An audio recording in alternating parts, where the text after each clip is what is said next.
ఓం పూర్ణమదః పూర్ణమిదం పూర్ణాత్ పూర్ణముదచ్యతే పూర్ణస్య పూర్ణమాదాయ పూర్ణమేవావశిష్యతే. ఓం శాంతి శాంతి శాంతి. శంకరం శంకరాచార్యం కేశవం బాదరాయణం సూత్ర భాష్యకృతౌ వందే భగవంతౌ పునః పునః. ఈశ్వరో గురురాత్మేతి మూర్తిమేత విభాగినే వ్యోమవద్వ్యాప్తవిదేహాయ దక్షిణామూర్తయే నమః. ఇక్కడ ఆచమనం గురించి చెప్తున్నారు. కార్యాఖ్యానాద్ అపూర్వం. ముందు కూడా చెప్పారు, స్మృతి ద్వారా ఆచమనము ప్రతి కార్యంలోనూ విధేయం చేయాలి. అది ఒక సామాన్య నియమము. ఇక్కడ అదే ఆచమనంలో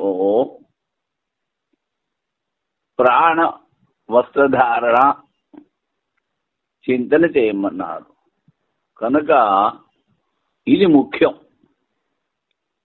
అదే చెప్తారు ఇందులో. తద్విద్వాంస శ్రోత్యా అశిష్యంత. జలములు ప్రాణమునకు వస్త్రములు ఒకటి వలన ఈ విషయం ఎరిగిన విద్వాంసులు భోజనం చేయటం ముందు ఆచమనము చేయుదురు. అనగ్నతను సూచించును. అంటే ప్రాణదేవత దానికి వస్త్రాలు ఇచ్చారు కనుక అది నగ్నంగా ఉండదు అని. ప్రాణోపాసన అంగరూపముగా అపూర్వతను విధానం గావించున్నది. ప్రాణోపాసనకి ఇది అంగం. ఎందుకనగా ద్విజో నిత్యం ఉపస్పృశేత్. ద్విజులు ఎల్లప్పుడూ ఆచరణను చేయవలెను. ఇది స్మృతి ద్వారా ప్రాప్తము. అన్యనుష్ఠానములుగా అంగరూపంగా శుద్ధి కొరకు ఆచమన విధి ప్రాప్తము. ఈ విధి ప్రాణోపాసనలో అనగత విధానమునకు అనువదింపబడినది. స్మృతి ద్వారా విధి ముందు వస్తోంది. శృతిలో అదే ఆచమనాన్ని ప్రాణానికి వస్త్ర దృష్టితో చేయమన్నారు. ఆచామేత్ విశిష్ట విధి విభక్తి ద్వారా ఆచమనం విధేయమని పూర్వపక్ష మతం. ఆచామేత్ అంటే సంస్కృతంలో దీన్ని విధిలింగము అంటారు. ఏదైనా తప్పకుండా చేసి తీరాలి అంటే అప్పుడు ఈ విధిలింగాన్ని ఉపయోగిస్తారు. లింగం అంటే వెర్బల్ ఎండింగ్. ఇది తప్పకుండా చేయాలి అని. విధేయం అంటే చెయ్యాలి. ప్రాణోపాసన అంగరూపంగా అనగ్నతగా చింతన అపూర్వమని సిద్ధాంతి మతము. ఇందులో అనగ్నతా చింతనం, ప్రాణానికి అనగ్నతా చింతనము అపూర్వము అంటాడు. స్పెషాలిటీ అపూర్వము. ఇందులకు కార్యాఖ్యానాత్ ఇది హేతు. అన్ని కార్యంలో శుద్ధి కొరకు ప్రాప్తమైన ఆచమనము ప్రాణోపాసనలో కూడా చెప్పబడింది. ఆచమనం మొదటి ప్రాప్తం. అది మళ్ళీ ఇక్కడ కూడా చెప్పారు. ద్విజో నిత్యం ఉపస్పృశేత్. ద్విజులు ఎల్లప్పుడూ ఆచరణ చేయవలేను. ఇది స్మృతిలో చెప్పారు. స్మృతి అనుసారము పవిత్రుల వరకు అన్యనుష్ఠానంలో ఆచరణ ప్రాప్తమే. ప్రాణోపాసనలో అనగ్రతాదించిన విధానముడు దాన్నే అనువదించిరి. ప్రాణోపాసన చేసేవాళ్ళు తప్పకుండా ఆచరణం చెయ్యాలి. ఆచరణ చేసేటప్పుడు ప్రాణానికి ఇది వస్త్రము అని చింతన చేయాలి. అదే ఇక్కడ అనువదించారు. ఆచమనములో విధి విభక్తి ఆచామేత్ స్పష్టంగా వినపడుతున్నదేమో, కానీ అట్లా చెప్పు సరికాదు. పూర్వం నుండి ప్రాప్తమైన ఆచమనం విధేయము కాజాలదు. ముందు నుంచి ప్రాప్తము అది ఇక్కడ విధి కాదు. అందువల్ల నిత్య ప్రాప్తమైన ఆచరణను అనువదించి ఇతర ప్రాణోపాసనలో ప్రాణములు వస్తురూపంగా చింతనమే విధానము గావించిరి. అది ఈ విధంగా కార్యాఖ్యానాధికరణం అయింది. ముందు ఒకసారి విన్నాము సామానాధికరణము అని. సమానమయో అధిష్టానం, రెండు వస్తువులకి ఇద్దరికి ఒకటే అధిష్టానం అంటే దాని సమానాధికరణం అంటారు. అలాగే రెండు పొట్లాల్లో ఒకటే వస్తువు ఉంటే దాన్ని సమానాధికరణం అంటారు. అంటే అధికరణము అధిష్టానము సమానము, దాన్ని సమానాధికరణము అంటారు. ఈ అధికరణానికి సంగతి పూర్వాధికరణం స్మృతిలో ప్రసిద్ధమైన ఆచరణ అనుసరించి అనుగ్రహ చింతన మాత్రమే విధేయము గావించిరి.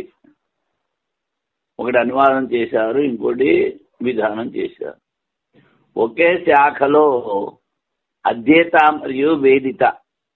అధ్యేత అంటే అధ్యయనం చేయించేవాడు, వేదిత అంటే తెలుసుకునేవాడు. పదవులకు భేదము అభేదము ఉండటం వలన పునరుక్తి పరిహారం చేయలేరు. ఇక్కడ పునరుక్తి అవుతోంది అంటాడు. భేదము అభేదము దూరదేశంలో ఉన్న వాక్యం నుండి ఒక పదమును విధాయకముగాను రెండో పదము అనువాదకమును చెప్పుట ఉచితము కాదు. ఒక చోట చెప్తారు విషయాన్ని, మళ్ళీ మధ్యలో ఏవేవో చెప్పి మళ్ళీ ఆ విషయంలో ఉన్న ఒక పదాన్ని తీసుకొచ్చి ఇక్కడ విధానం చెప్పడానికి కుదరదు అంటాడు.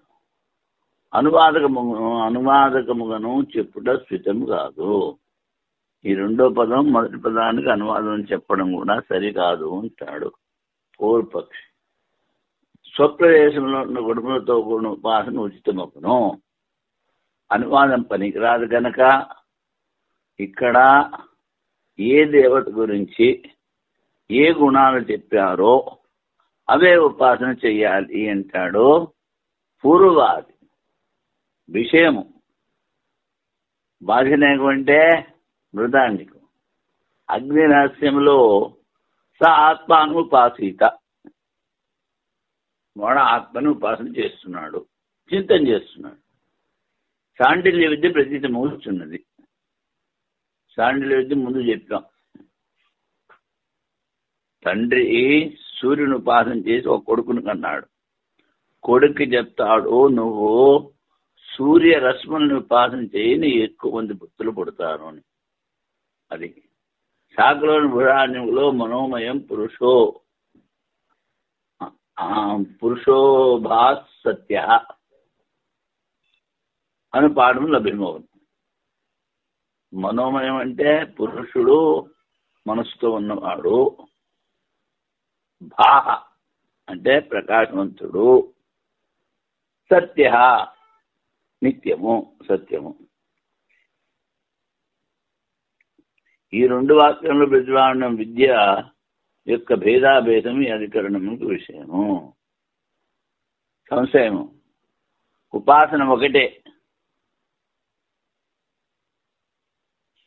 ఒకటి వలన గుణములు ఉపసంహారం చేయవలన లేక ఉపాసన భిన్నమన్న ఉపసంహారం చేయరాదా?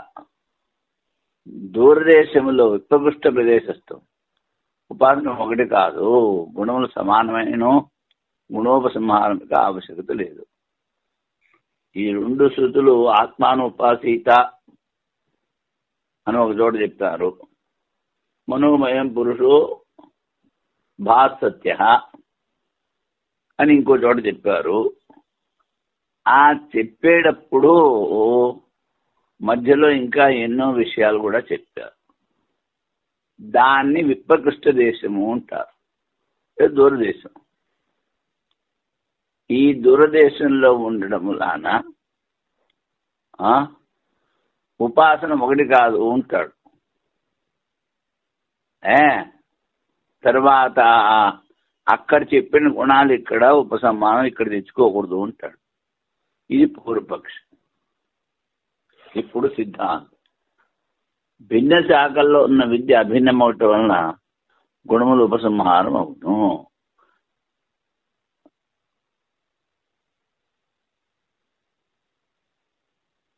శాఖలు వేరు, విద్య ఒకటే అంటాడు సిద్ధాంతి. ఒకే శాఖలో కూడా విద్య ఏకత్వము గుణములకు సమానం స్వీకరింపవలేను. శాఖలు భేదమైన విద్య ఒకటే కనుక అక్కడ చెప్పిన గుణాలు ఇక్కడ తీసుకురావాలి అంటారు సిద్ధాంతి. సమాన గుణముల పాఠమును చూసి పునరుక్తి ఆశంక కూడదు. పునరుక్తిని కూడా, పునరుక్తి ఒక దోషం, చెప్పిందే చెప్పడం. కానీ విషయాన్ని అభ్యాస రూపంగా వేరు వేరు విధాలుగా చెప్పడం అది సరి. కానీ చెప్పిందే చెప్తూ ఉండడం, అన్నెసరీ రిపిటిషన్, అది ఉండకూడదు అంటారు. ఒక చోట విద్యకు విధానం చేసి వేరొక చోట దాని అనువాదం చేయొచ్చు. సత్యత్వాల గుణముల విధానం స్వీకరించడం ఉచితము. ఒక చోట విధానము, ఇంక చోట అనువాదం. ఎలాగో చెప్తున్నాడు. అగ్నిహోత్రం జుహోతి, విధానం చేసిన హోమం యొక్క అనువాదము దద్నా జుహోతి. ఇప్పుడు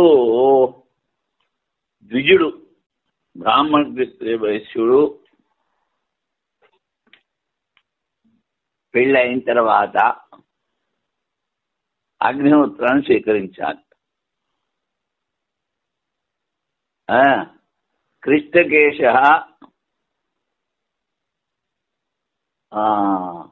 అగ్నిమాదధీత, జాతపుత్ర కృష్ణకేశ అగ్నిమాదధీత. ఒక పుత్రుడు పుట్టిన తర్వాత వెంట్రుకని నల్లగా ఉన్నప్పుడు వాడు అగ్నిహోత్రాన్ని స్వీకరించాలి. బ్రాహ్మణ క్షత్రియ వైశ్యుడు నిత్యాగ్నిహోత్రం చేయాలి. ఇది విధానం. అగ్నిహోత్రం జుహోతి. రోజు పొద్దున్న 2 ఆహుతులు, సాయంకాలం 2 ఆహుతులు అగ్నిలో వేస్తారు. ఒక అగ్ని ఎప్పుడు మండుతూ ఉంటుంది. ఒకదాని నుంచి తీసుకొచ్చి ఆహుతులు వేస్తారు, ఇంకో దాన్ని తీసుకొచ్చి అతిథులు ఎవరైనా వస్తే వంట అది చేస్తారు. 3 అగ్నులు, కానీ ఒకటి మాత్రం 24 గంటలు వెలుగుతూ ఉండాలి. దాన్ని అగ్నిహోత్రం జ్యోతి అంటారు. అగ్నిహోత్రం చేసేటప్పుడు వాడి కనుక నా ఇంద్రియాలు పుష్టిగా ఉండాలి అనే కోరిక కలిగితే దద్నా జుహోతి ఇంద్రియ కామ. అప్పుడు పెరుగు ఆ అగ్నిహోత్రంలో వేసి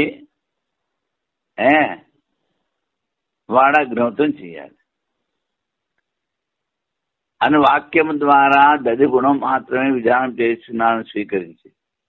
అట్లనే సిద్ధాంతంలో ఒకే సాండిల్య విద్య 2 కావు. ఒక స్థలంలో ఉపాసనా విధానం ఆత్మాహిత్య ఉపాసన, మరొక స్థలంలో విధించిన ఉపాసన గుణమాత్ర విధానం చెప్పి ముందు ఎలాగైతే చెప్పారో గుణాన్ని విధించారు. దద్దా జుహోతి. అలాగే దశపూడ మాసాభ్యాం స్వర్గకామో యజేత అంటారు ఆ హోమం చేసేటప్పుడు. అలాగే ఇక్కడ అగ్నిహోత్రం చేసేవాడికి పెరుగు గుణం దాని ద్వారా చేయమన్నారు. ఎప్పుడు నీకు ఇంద్రియాల పుష్టి కావాలనుకుంటే కనుక గుణం మాత్రమే విధానం చేస్తున్నామని స్వీకరించి. అట్లనే సిద్ధాంతంలో సాండిల్య విద్య 2 కాదు. ఒక చోట ఉపాసన విధానం, మరొక స్థలములో ఉపాసన యొక్క గుణమాత్ర విధానం. ఒకటే ఉపాసన. అక్కడ ఉపాసన ఎలా చేయాలో చెప్పారు, ఇక్కడ ఏ గుణాలతో చింతన చేయాలో చెప్పారు. ఏమిటి ఆత్మ? ఏమిటి? మనోమయం, మనస్సుతో వ్యాప్తం ఆత్మ. పురుష, పూర్ణాత్ పురుష. భాహ, స్వయం ప్రకాశ స్వరూపం. సత్య, నిత్యము. అంటే 2వ చోట ఆత్మగుణాలు చెప్పారు. మొట్టమొదట ఆత్మ ఉపాసన చేయాలని చెప్పారు, 2వ చోట దాని గుణాలు చెప్పారు. కనుక ఒకటే ఉపాసన అయినా ఒకటే ఉపాసన. ఎలాగైతే అగ్నిహోత్రము దద్దాజిహోతి ఒకటే హోమం, అలాగే ఒక చోట గుణ విధానము, ఒక చోట ముఖ్య కర్మ. ఇప్పుడు ఈ బ్రహ్మసూత్రాల్లో చాలా చోట పూర్వమీమాంస కర్మకాండ ఉదాహరణ ఇస్తారు. ఎందుకు అంటే అప్పట్లో కర్మకాండ బాగా ప్రచురితంగా ఉండేది. అందుకని ఆ కర్మకాండ ఉపాసన ఉదాహరణలు చెప్తే జనాలకి త్వరగా అర్థమయ్యేది. ఇప్పుడు ఆవిడ చేసేది లేదు కర్మకాండ, అందుకని ఆ ఉదాహరణలు చెప్తే బుర్రగొక్కుంటాడు. అందుకని వేదాంతం చదవాలి అంటే పూర్వమీమాంస కూడా అంటే కర్మకాండ క్షుణ్ణంగా చదివి తీరాలి. అప్పుడే ఆ ఉదాహరణలు ఇక్కడ ఎలా నప్పుతాయో చెప్పగలడు, లేకపోతే చెప్పలేడు. అది ఇప్పుడు దీనికి వైయాసిక న్యాయమాల. శాండిల్య విద్యా అన్వాణం ద్వైవిధైక విద్యా అథవా విరుక్తేరేకాశాఖాయాం ద్వే విద్యే ఇతి గమ్యతే. ఏకా మనోమయత్వాది ప్రతివిజ్ఞానాతో భవేత్ విద్యాయా విధిరేకత్వ స్యాద్ అన్యత్ర గుణే విధి. శాండిల్య విద్య కాణ్వ అంటే బృహదారణ్యకంలో 2 రకాల ఒక రకమా అంటాడు. సంశయం. ఒక చోట ఆత్మాను ఉపాసిత అని చెప్పారు, ఇంకో చోట ఇంకోలా చెప్పారు. కనుక దిరుక్తే 2 సార్లు చెప్పారు ఒకే శాఖలో. అందుకని 2 విద్యలు ఉంటాడు వీడు, ఎవడో పూర్వపక్షి. ఒకటే విద్య మనోమయత్వాది ప్రతిభిజ్ఞాత్. ఏదైతే ఆత్మని చెప్పారో దాని గుణాలు ఇక్కడ చెప్పారు. అది మనసుతో వ్యాప్తము,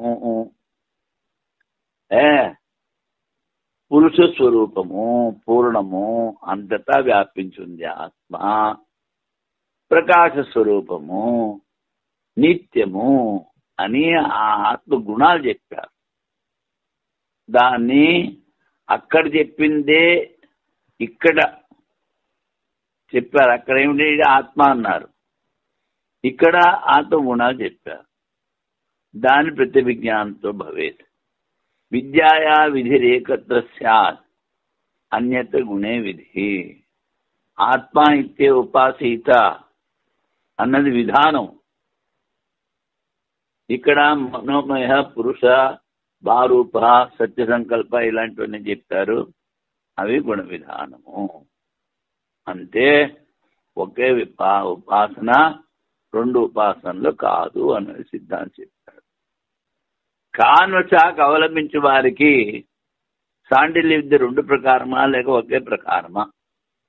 శాండిల్య విద్యని పేరు ఒకటి, అది 2 అంటాడు పూర్వాది. పూర్వపక్షి ఒకే శాఖలో పునరుక్తి కలుగున్న భయమిచ్చే 2 విద్యలుగా ప్రతీతము వచ్చున్నది. పునరుక్తి దోషం కనుక ఒకే దాని గురించి 2 సార్లు చెప్పారు కనుక ఇక్కడ 2 విద్యలు అనుకోవాలి అంటాడు. అప్పుడు సిద్ధాంతి మనోమయత్వాది ప్రతివిజ్ఞ ద్వారా విద్య ఒకటే. ఏది చెప్పారో దాని గురించి ఇక్కడ చెప్పారు. ఒక చోట అగ్నిశిబ్రాంలో విద్య యొక్క విధానం, 2వ స్థానంలో గుణముల విధానము. విద్య యొక్క విధానం ఒక చోట, 2వ చోట గుణ విధానం. ఆత్మోపాసన చేయాలి. ఏ గుణాలతో చేస్తావు అన్నది 2వ చోట చెప్పారు. ఇప్పుడు దీనికి భారతీయ వారి వ్యాఖ్య. బృహదారణ్యక బాజస్నేహ శాఖ అగ్నిరస్య సంయుక్తలో సా ఆత్మాను ఉపాసీత మనోమయం ప్రాణ శరీరం. ఆ పురుషుడు మనోమయుడు ప్రాణ శరీరం వాడు అగు ఆత్మను ఉపాసించవలేను. ఈ ప్రకారం వినబడుతున్నది. అదే శాఖలోని బృహదానికులు అదే ఉపాసన మనోమయ పురుషో భాసత్య, మనోమయుడు నిత్యుడు ప్రకాశ స్వరూపుడు. ఈ పురుషుడు హృదయ మధ్యమును వడ్లగించవలను ఎవగించవలను సూక్ష్మ రూపుడై ఉన్నాడు. ఈ ప్రకారం చదవబడుతున్నది. పునరుక్తి భయంచే 2 స్థలంలో సాండిల్య విద్య భిన్న భిన్నములను పూర్వపక్షి. పునరుక్తి దోషము, అందుకని ఆ దోషాన్ని తొలగించడానికి ఇక్కడ 2 ఉపాసనలు చెప్పాలి అంటాడు. అప్పుడు సిద్ధాంతం చెప్పింది మనోమయత్వాది గుణముల ద్వారా వేద్య వస్తువు స్వరూపం యొక్క ప్రత్యవిజ్ఞం ఒకటి వలన విద్య ఒకటే. ఈ 2వ చోట చెప్పిన గుణాలు మనోమయుడు నిత్యుడు ప్రకాశ స్వరూపుడు, అది ఏదైతే తెలుసుకోవాలో దాని స్వరూపాన్ని ఇక్కడ వర్ణించారు. అందుకని విద్య ఒకటే. పూర్వపక్షి ద్వారా సంగించిన పునరుక్తి కూడా లేదు. పునరుక్తి ఎందుకు కనుక ఒకతోడు ఉపాసనా విధానముగా ఉంచి మరొకటి అనువాదం ద్వారా అగ్నిహోత్రం జ్యోతి దద్దా జ్యోతి, అగ్నిహోత్రం చేయవలను పెరుగుతో హవనం చేయను, మరో వాక్యములు సమానత్వం అదే. ఇప్పుడు కేవలం దృష్టాంతంలో అగ్నిహోత్రం జ్యోతి దద్దా జ్యోతి అంటే ఏమిటి అర్థమవుతుంది? అందుకని ఈ ఉదాహరణ అర్థం చేసుకుంటే ఒకటే హవనంలో 2 విధానాలు అని అర్థం చేసుకుంటే ఈ ఉదాహరణాన్ని తీసుకెళ్ళి ఒకటే విద్యరా బాబు అని చెప్పచ్చు. అగ్నిహోత్రం చేయవలేను, పెరుగుతూ హవనం చేయవలేను, సత్యత్వము సర్వేశ్వరత్వం మొదలగు ఉపాసనల విధానము కాగలదు. సత్యత్వము సర్వేశ్వరుడు ఇవి గుణాలు. చాండిల్య విద్య ఒకటే. ఇంతవరకు భారతీ దీక్షల వారి వ్యాఖ్య అయింది. ఇప్పుడు దీని సూత్రం సమానం ఏవచా భేదాత్, భేదం లేదు, సమానం అంటాడు. భిన్న శాఖల్లో ఒకే ఉపాసనలో గుణముల ఉపసంహారం కూడా ఉన్నది. భిన్న శాఖల్లో ఒకే ఉపాసన, అలాగే ఒకే ఉపాసనకు గుణాల ఉపసంహారం కూడా ఉంది. ఒకే శాఖలో కూడా భిన్న శాఖల్లో ఉన్నది ఒకటే ఉపాసన. ఒక చోట ఉపాసన ఇంకో చోట గుణము, లేకపోతే ఒకే శాఖలో ఒక చోట ఉపాసన ఇంకో చోట గుణము చెప్తారు. మనోమయత్వాది గుణములు ఉపాసన 2 స్థలంలో అభిన్నంగా కనబడుతున్నది.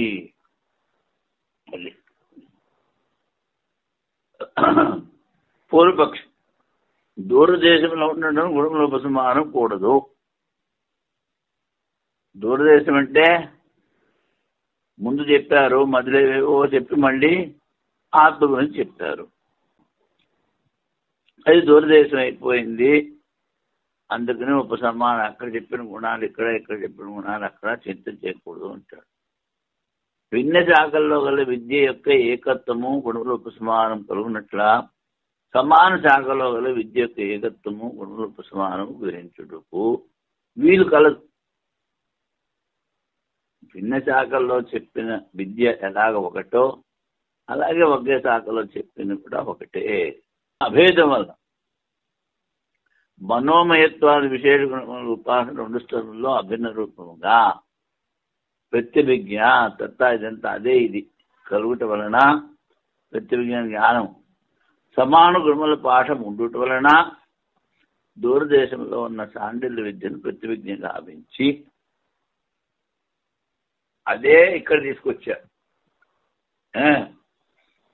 దానిలోనే ఈశానత్వాది గుణములు విధానము గావించిరి. మనోమయత్వము, భారూపము, సత్య సంకల్పము, సత్యస్వరూపము ఇవన్నీ ఉన్నాయి. మరి 2వ చోట ఇంకొన్ని గుణాలు ఎక్కువ చెప్పారు. ఏమిటి? ఈశానత్వాది. ఆ ఆత్మే అన్నిటికీ శాసనకర్త. అప్పుడు పునరుక్తి ఉండదు.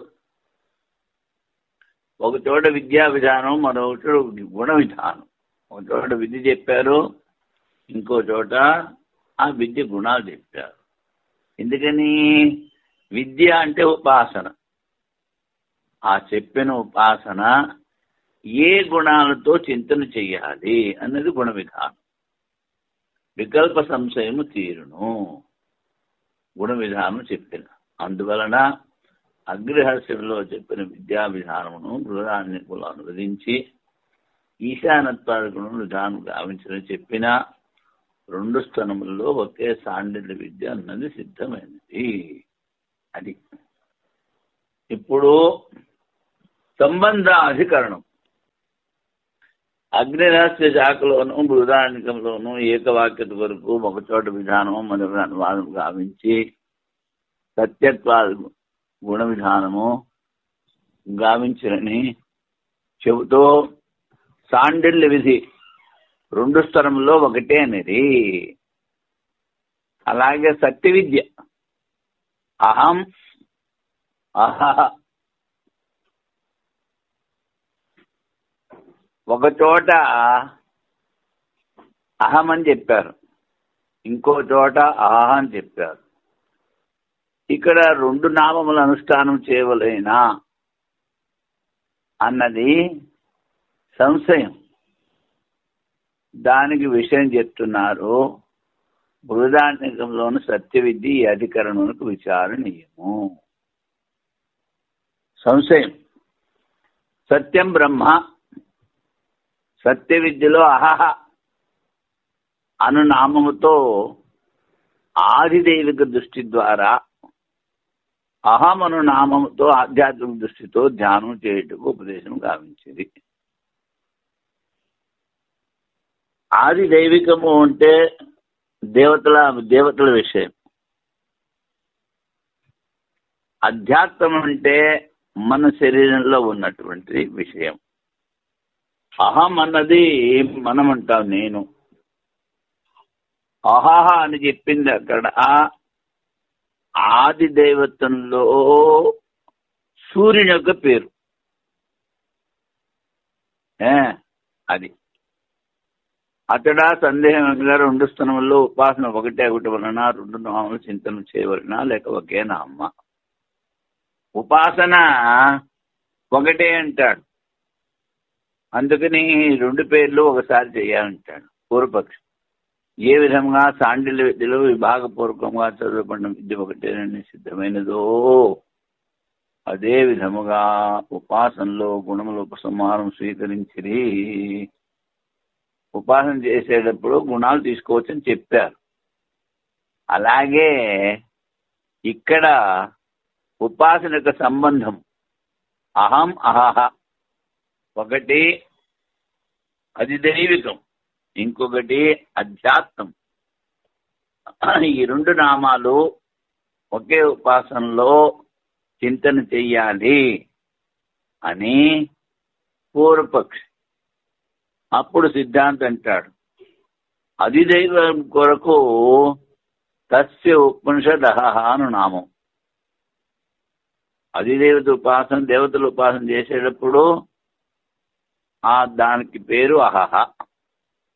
ఆధ్యాత్మిక సత్య విద్య వరకు తస్య ఉపనిషద్ అహం. మన శరీరంలో ఉపాసన చేసేటప్పుడు దాన్ని అహం అన్నారు. వేద్య వస్తువు ఒకటే అయినను స్థాన విశేషం వల్ల వేరు వేరు నామధేయములు పాఠం ఉండటం వలన ఒకటి సూర్యుడిలో ఉన్నటువంటి పురుషుడు, ఇంకొకటి నీలో ఉన్న పురుషుడు. ఆ విధంగా స్థాన భేదం అయిపోయింది. స్థాన భేదం ఉండడం మూలాన ఒకే ఉపాసనలో 2 పేర్లు చింతన చేయకూడదు నాయన అని చెప్పారు. గురువుగారు ఒకరే, ఆయనను వారు నిల్చున్నప్పుడు ఒక విధంగాను, కూర్చుని ఉన్నప్పుడు వేరు విధంగాను ఉపాసన చేయవలేను.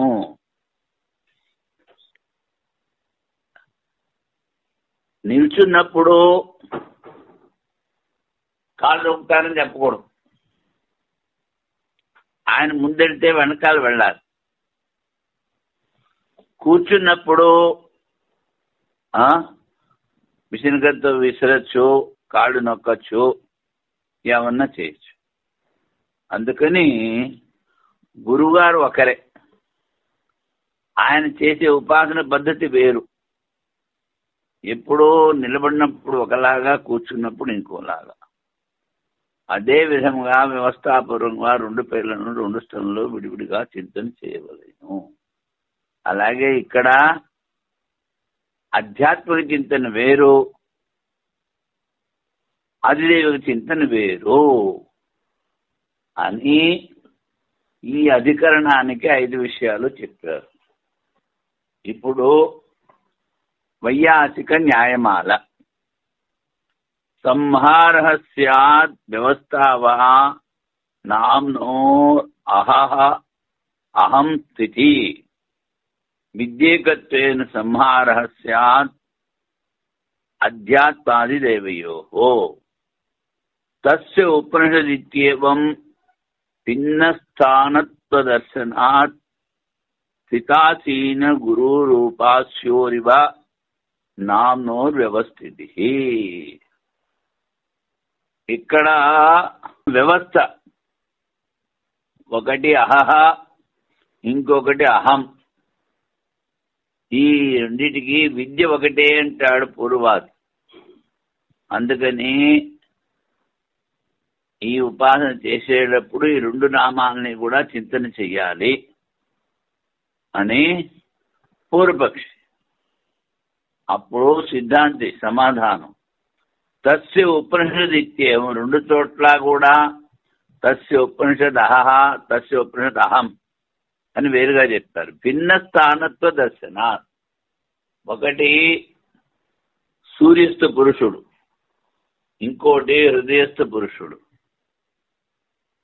2 స్థానాలు వేరు.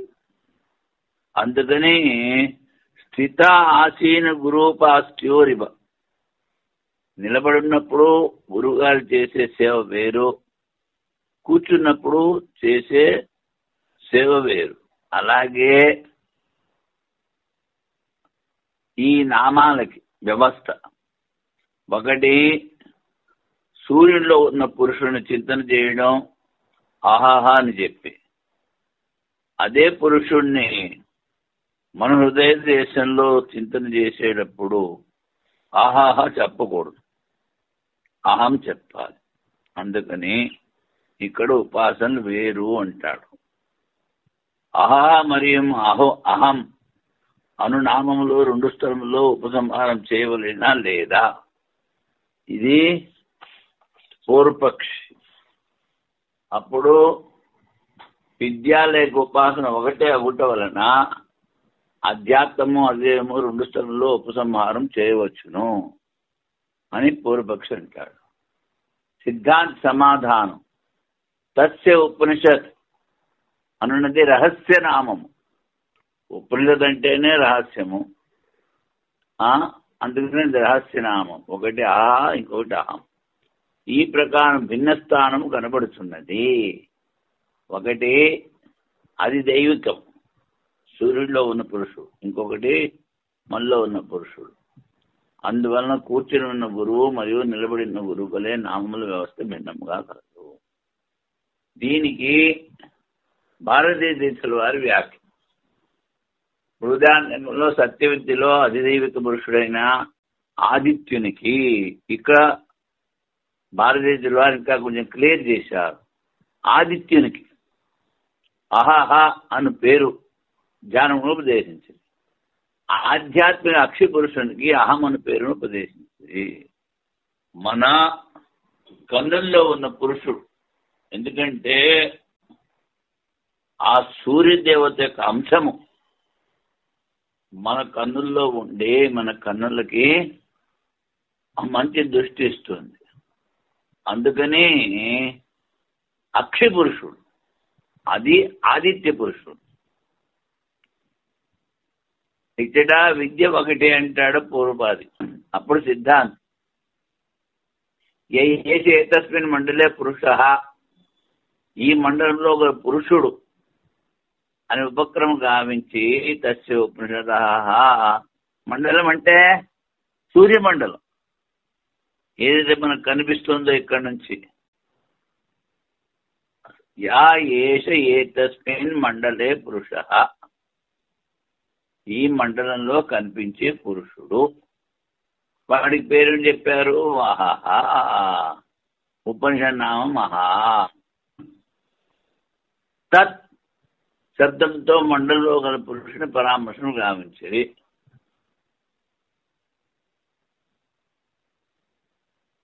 తత్ అని చెప్పి అది అంటే ఆ సూర్యమంటలో ఉన్న పురుషుడు, దాన్ని విచారం చేశారు. వాని యొక్క ఒకే పేరుని చెప్పిది. యోయం దక్షిణే అక్ష, కుడి కన్నులో ఏ పురుషుడు అని ఉపక్రమం చేసి తస్య ఉపనిషద్ అహం, దాని రహస్య నామం అహం అని చెప్పేది. ఉపాసన ఒకటే, ఉపాస్య దేవత సత్యరూపమైన బ్రహ్మ. సూర్యుల్లో ఉన్న చైతన్యము మనలో ఉన్న చైతన్యము ఒకటే, ఉపాస్యము ఒకటే అయినప్పటికీను స్థాన విశేషం. ఒకటి సూర్యమండల పురుషుడు, ఇంకోటి అక్షిష్ట పురుషుడు. అందువల్ల ఆధ్యాత్మిక నామముల వ్యవస్థ ఉన్నను నామముల ఉపసంహారం కలుగు చాలదు. సూర్యుల్లో ఉపాసన చేసేటప్పుడు అహం అని చెప్పాలి. అదే ఆత్మని మన కన్నుల్లో ఉపాసన చేసేటప్పుడు అహం అని చెప్పాలి. ఉపాస్య గురువులు ఒకరే అయినను వారికి నిలబడినప్పుడు ఉపచారం వేరు, కూర్చున్నప్పుడు సేవ వేరు. కూర్చున్నప్పుడు కాళ్ళు ఒత్తుట మన ఉపచారము, నిల్చున్నప్పుడు చేయడం సరికాదు. కూర్చుంటే కాళ్ళు ఒత్తచ్చు, నిల్చున్నప్పుడు అలా కాదు. ప్రకృతి సందర్భంలో కూడా తెలుసుకునవలేను. అందువల్ల పేరు వ్యవస్థితమైన ఉపసంహారం లేదు. ఇక్కడ ఉపసంహారం చేయకూడదు. సంబంధాదేవం అన్యత్రాపి, ఇది సూత్రం. ఒకే శాఖలో గల సాండి విద్యలో ఒకే ఉపాసన సంబంధం వలన గుణములు ఉపసంహారం చేయవచ్చుని పూర్వంలో చెప్పిరి. సాండిల్య విద్యలో అన్యస్థలంలో గల సత్య విద్య ఒకే రూపం ఒకటి వలన పరస్పరము గుణములు ఉపసంహారం చేయవచ్చుని పూర్వపక్షి మతము. నామద్వయముల అనుష్ఠానము రెండు స్థలాల్లో రెండు పేర్లు చింతన చేయాలి, ఒకటే ఉపాసన అంటాడు పూర్వపక్షి సిద్ధాంతం. ఒక్కొక్క నామానుష్ఠానముని భిన్నమైన ఫలము. ఉదాహరణకు సత్య విద్యలో సత్యం బ్రహ్మ అని ఉపక్రమం చేసి తద్యత్ సత్యం అసౌ సాదిత్య ఏషో ఏతస్మిన్ మండలే పురుషో, ఏతస్మిన్ మండలే పురుషో యశ్చ దక్షిణే అక్షన్ పురుష. ఇది మూల మంత్రం. ఆ హిరణ్య గర్భుడే సూర్యుడు, ఏది సత్యమో అదే ఆదిత్యుడు. సూర్యమండలాంతర్వర్తి అయి ఉన్నాడు. మనుష్యుల కుడి నేత్రమందు కూడా ఇట్లే ఉన్నాడు. సత్య బ్రహ్మ యొక్క అధిదైవ స్థానం, అధ్యాత్మ స్థానం ఉపదేశం గావించి, అక్షిష్టము అధ్యాత్మం, సూర్యుడిలో అధిదైవం. ధ్యానం కొరకు అహం అను నామం ఉపదేశం గావించేది అధిదైవికంలో. అధ్యాత్మ పురుషుని ధ్యానం కొరకు అహం ఉపదేశం గావించి. ఇతర కలుగు సందేహం.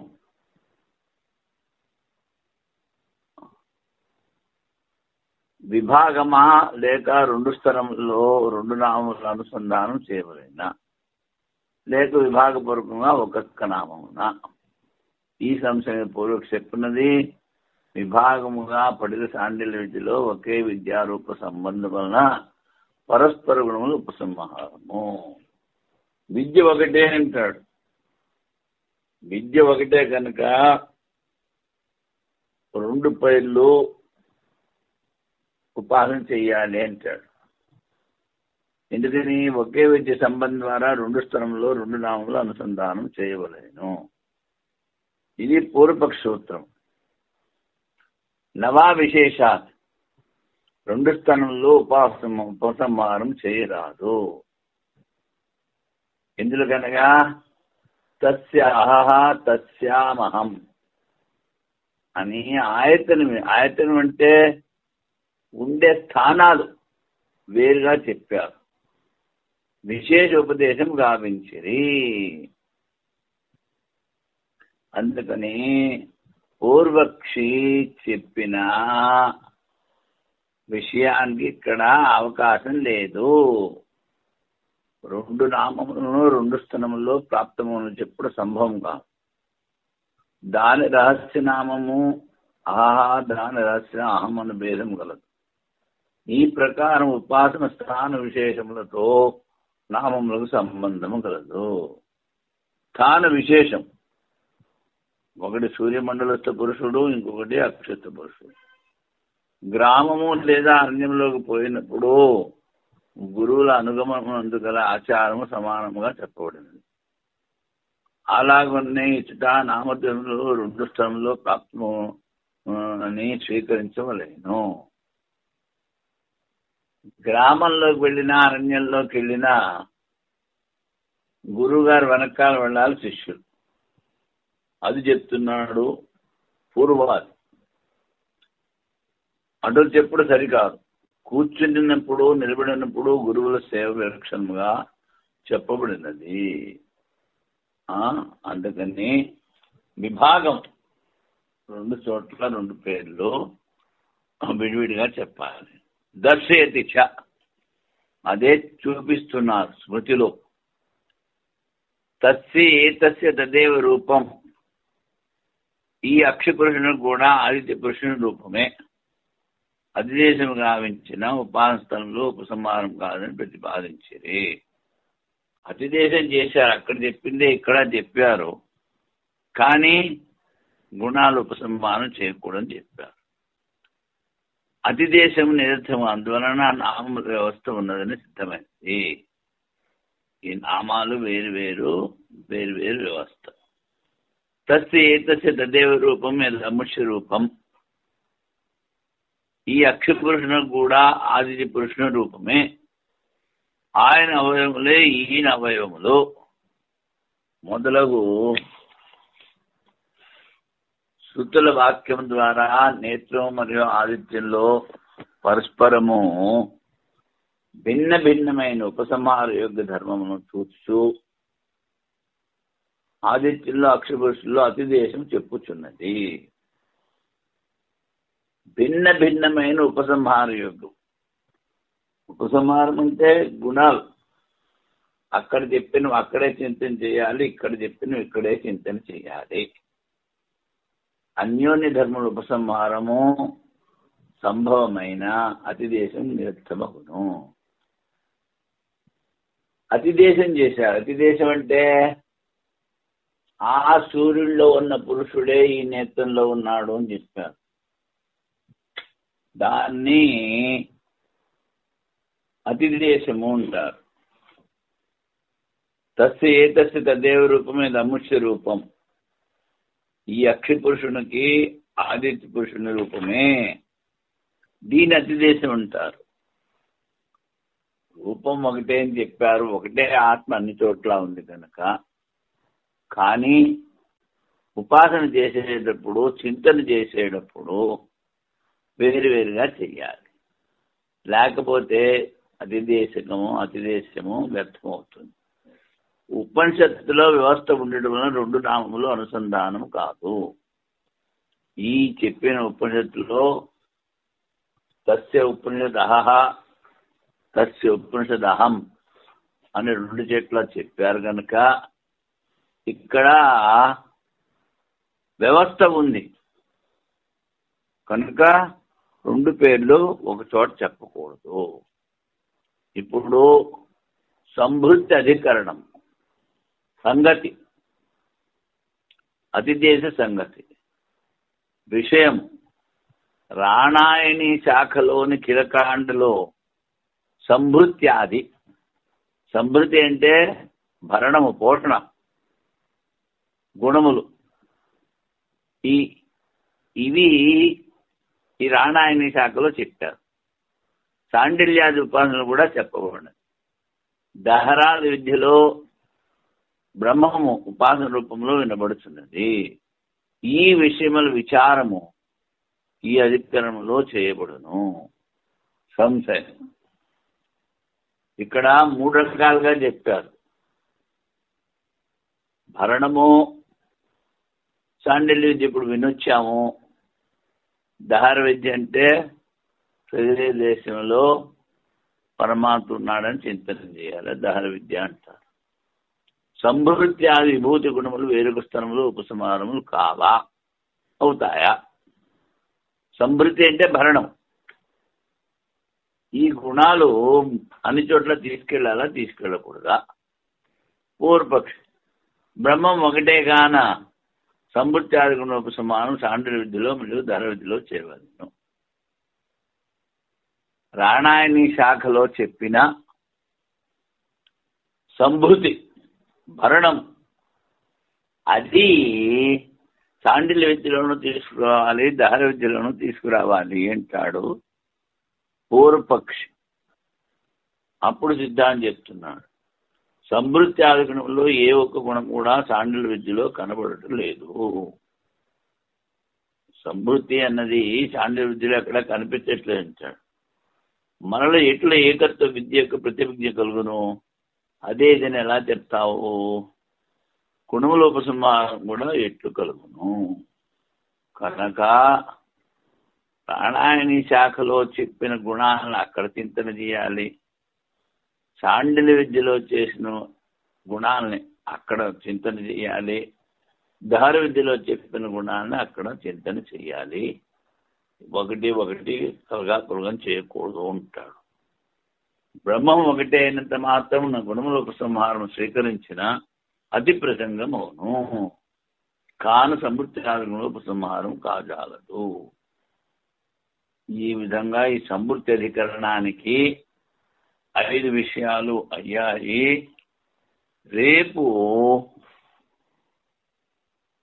వైయాసిక నియమాలు చెప్తాం. ఓం